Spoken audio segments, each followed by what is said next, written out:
물이 흡입되어서 질식해서 사망하는 것을 의미합니다. 특히 어린아이의 경우에 일상생활에서도 목욕을 하는 등의 아주 소량의 물로도 아주 잦은 기침이라든지 가슴 통증 또는 숨이 가빠지는 호흡곤란, 응급처치가 시행이 된다면 대부분은 잘 회복되는 것으로 알려져 있습니다.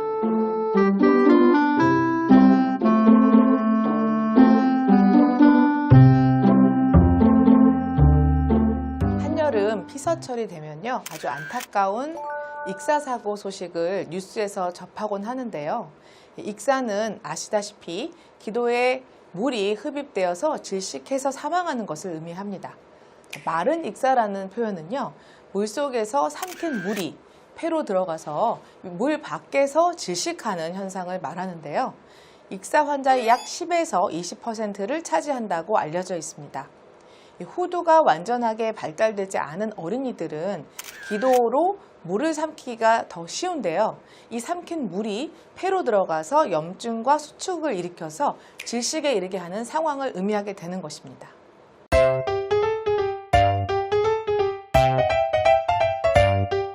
마른 익사의 원인은 바로 물입니다. 수분의 섭취는 우리 몸에 반드시 필요하긴 한데요. 문제가 되는 상황은 이 기도로 물이 들어가는 경우를 말하는 거죠. 폐에 있는 공기 주머니에 공기가 아닌 물이 들어가게 되면 염증이 발생하고 호흡이 방해하는 등 그런 위험 상황에 노출되게 됩니다. 기도로 물이 흡입되는 상황은 주로 물놀이 중에 생길 수가 있겠죠. 특히 어린아이의 경우에 일상생활에서도 목욕을 하는 등의 아주 소량의 물로도 사실은 발생할 수 있기 때문에 주의가 필요합니다.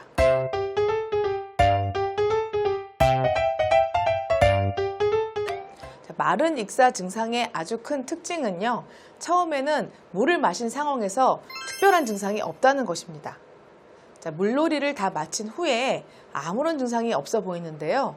수시간 정도 지난 후에 일반적으로는 한 4에서 8시간 정도 이내에 아주 잦은 기침이라든지 가슴 통증 또는 숨이 가빠지는 호흡곤란 또는 의식 저하까지 이런 증상이 나타날 수가 있습니다. 마른 익사의 주 위험군은 당연히 어린아이들인데 이 어린아이들은 자신의 증상을 명확하게 표현하는 게 어려울 수 있기 때문에 특별히 부모님들의 각별한 주의와 관찰이 필요합니다.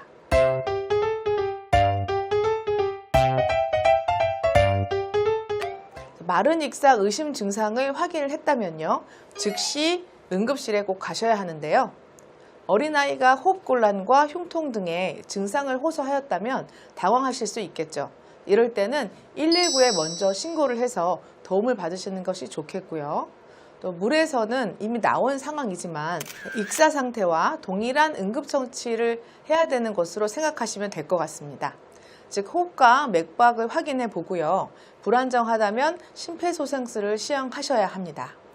증상의 초기에 폐에 산소를 공급해야 되고요. 응급처치가 시행이 된다면 대부분은 잘 회복되는 것으로 알려져 있습니다.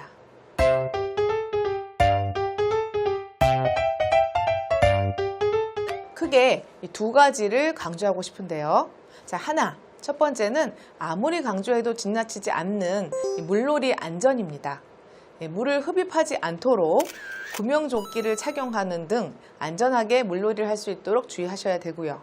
두 번째는요, 물놀이 이후에 아이의 상태를 잘 살펴보는 것입니다. 물놀이 이후에 일상생활 중에 이런 증상이 발현된 경우에 원인을 몰라서 굉장히 당황하실 수가 있는데요. 평소에 마른 익사의 개념을 잘 알아두셨다가 적절한 초기 대응을 잘 하실 것을 권고드립니다.